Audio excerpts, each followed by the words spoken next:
पुन्हा एकदा प्रशांतकडे जाऊया ताजे अपडेट घ्यायला। प्रशांत,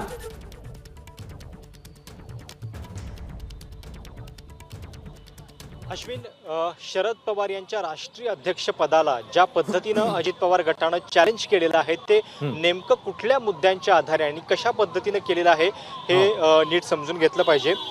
मुळामध्ये 10 आणि 11 सप्टेंबर 2022ला दिल्लीमध्ये राष्ट्रवादीच्या राष्ट्रीय कार्यकारिणीची एक बैठक पार पडलेली होती आणि त्याच्यामध्ये शरद पवारांची निवड झालेली होती।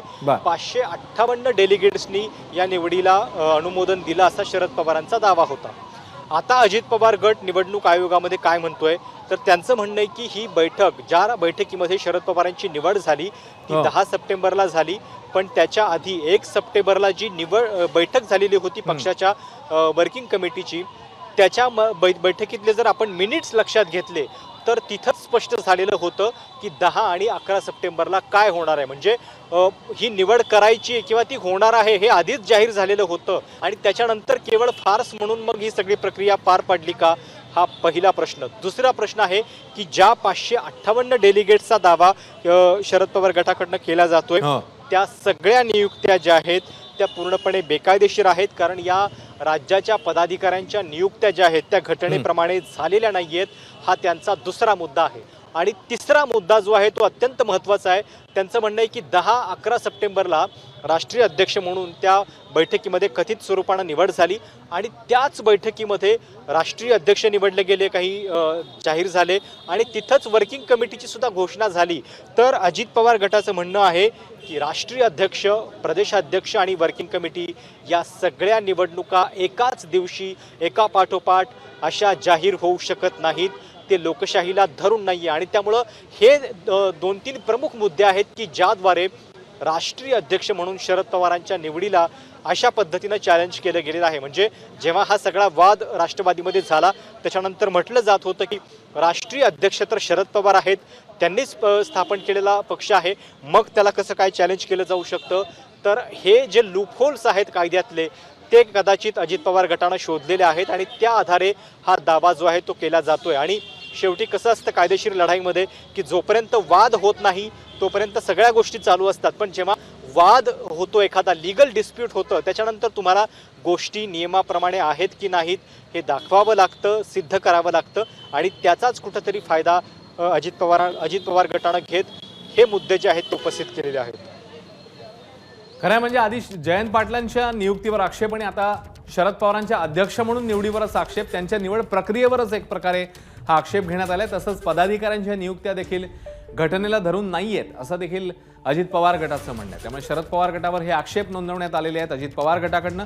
एकतर राष्ट्रीय अध्यक्षपदी पवारांची झालेली निवडच त्याच्यावरच आक्षेप घेण्यात आला। त्याआधीच सुरुवातीला आपण बघितलेलं होतं जयंत पाटील यांच्या नियुक्तीवर देखील आक्षेप घेण्यात आलेला होता। जयंत पाटील प्रदेशाध्यक्ष आहेत आणि शरद पवार पक्षाध्यक्ष आहेत, तर दोन्ही नियुक्त्यांवर आता अजित पवार गटाकडनं आक्षेप घेण्यात येतोय। पदाधिकाऱ्यांच्या नियुक्त्या देखील घटनेला धरून होत नाहीयेत असं देखील अजित पवार गटाकडनं आक्षेप घेण्यात आलाय। त्यामुळे अजित पवार गटाने हा शरद पवारांच्या बद्दलचा आक्षेप घेताना काय आधार नोंदवलाय तर राष्ट्रीय अध्यक्ष म्हणून 10 सप्टेंबर 2022च्या कथित कार्यकारिणीत निवड झाली, पण 1 सप्टेंबरच्या बैठकीचे जे मिनिट्स आहेत त्यात हे होणारच होतं असं दिसतं, त्यामुळे ही निवड योग्य नाही असा दावा अजित पवार गटाने केलाय।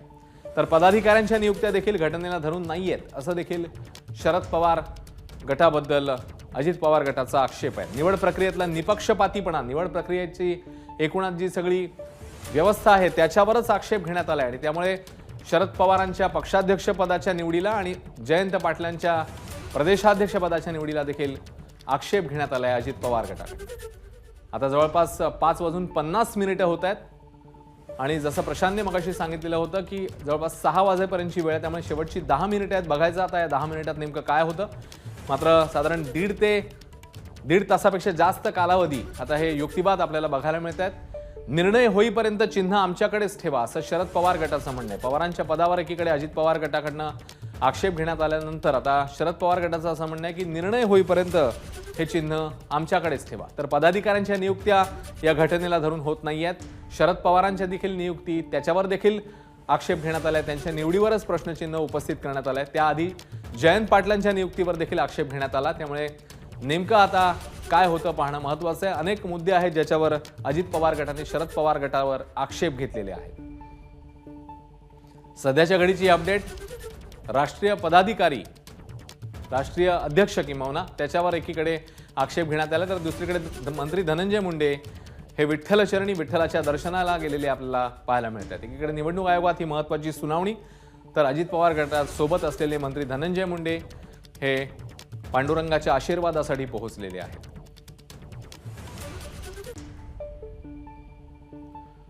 तर शरद पवार गटाने हे आता मागणी केलेली आहे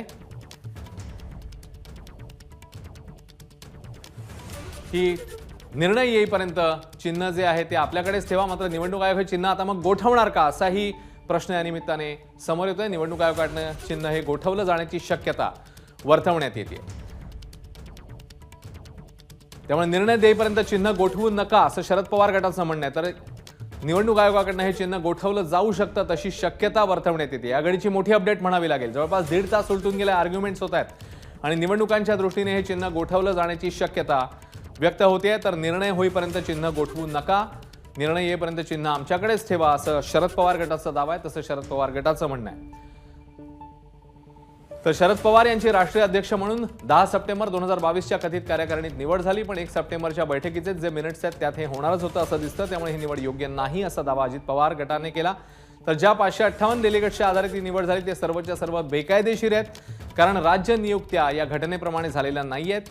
राष्ट्रीय अध्यक्ष, प्रदेशाध्यक्ष आणि वर्किंग कमिटी या सगळ्याच नियुक्त्या एकाच दिवशी होऊ शकत नाहीत. पक्षाच्या घटनेला ते धरून नाही असं देखील आता सांगण्यात आलंय. त्यामुळे जवळपास आता 2 तासाची जी वेळ होती सुनावणीची ती संपत आलेली असतानाच आता निर्णय देईपर्यंत चिन्ह गोठवू नका असं शरद पवार गटाने म्हटलंय. तर निवडणूक आयोगाकडनं हे चिन्ह गोठवलं जाणार का अशी शक्यता आता व्यक्त होते. घड्याळ हे चिन्ह आहे आणि आता ते चिन्ह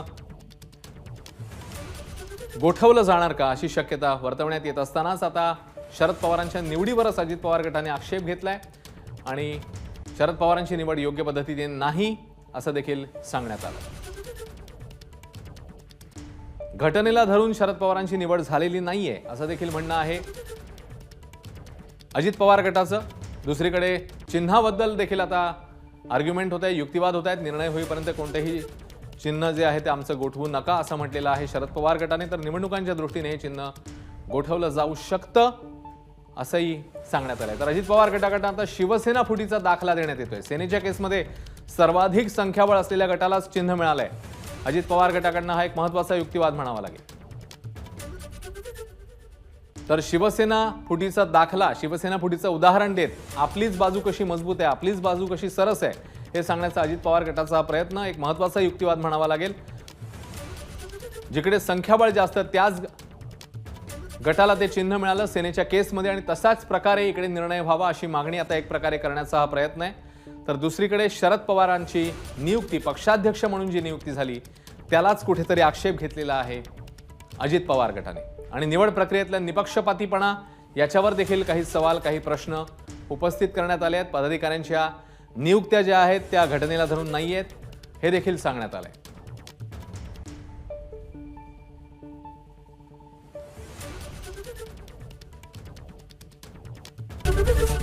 एबीपी माझा, उघडा डोळे बघा नीट.